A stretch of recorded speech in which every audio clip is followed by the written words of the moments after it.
I never really liked babies.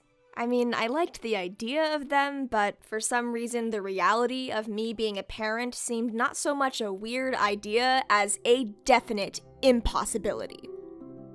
You know, I'm sure there are people who think constantly about babies and being parents, but definitely not my thing.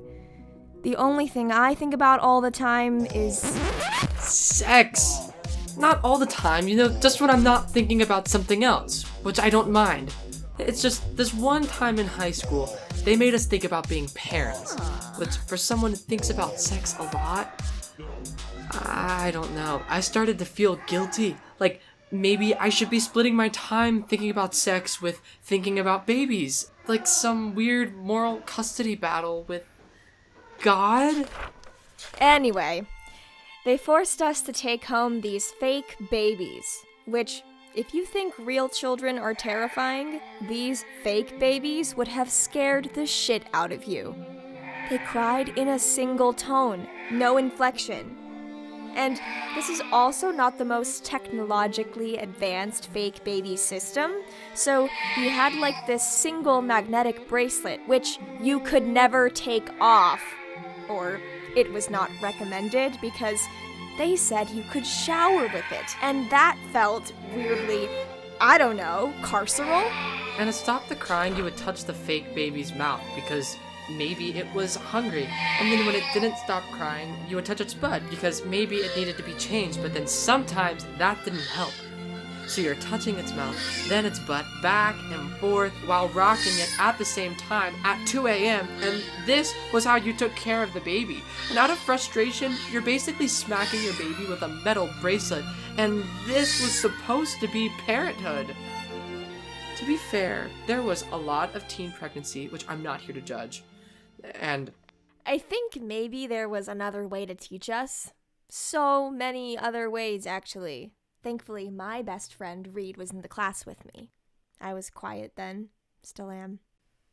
I should mention that.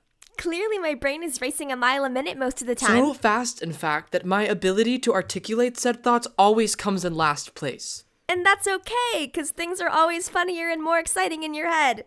And you can say whatever you want. Things you could never say in real life, like... No! Your relationship is so toxic. Please! Just break up. But some things... Most things. ...are better left. Reed didn't mind that I was quiet, and somehow always seemed to know exactly what I was thinking. He could keep up, and that was nice. He thought he was funnier than he actually was.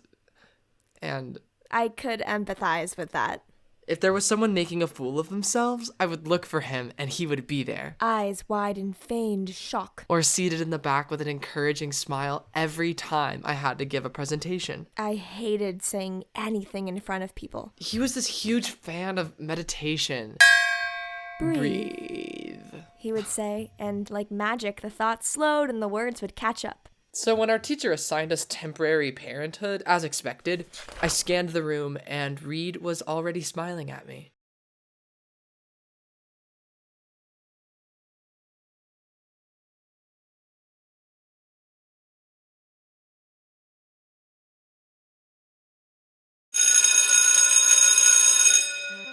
Three, two, one. Hi! My name is Mari and I am the creative lead for this video series. And my name is Sean, and I'm the curator for the exhibition Oh Honey, which inspired the video series. And this is a teach back for the sex ed you never had.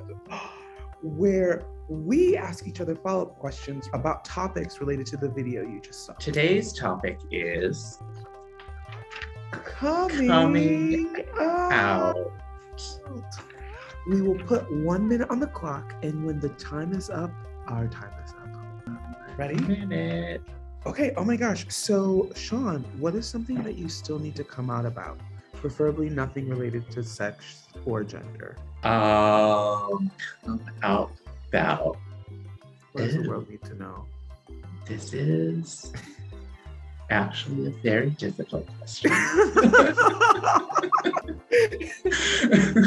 Well, you can ask me my question and you can think about it. Do you want to do Okay, that? I'm gonna ask you your question. Okay.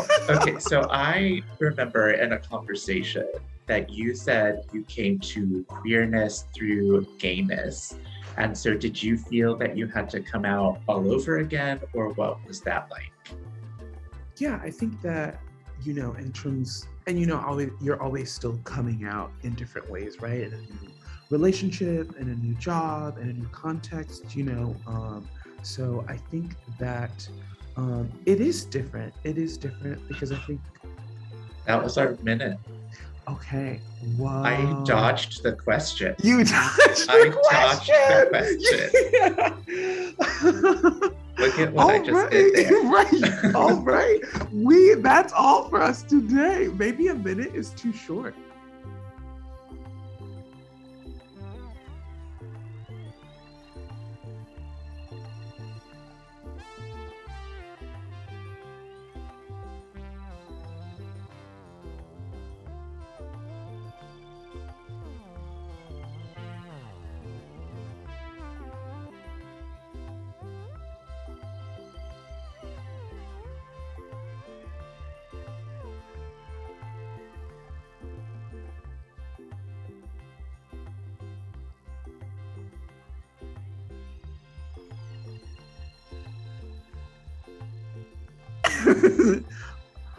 Hi, Sean. I don't know.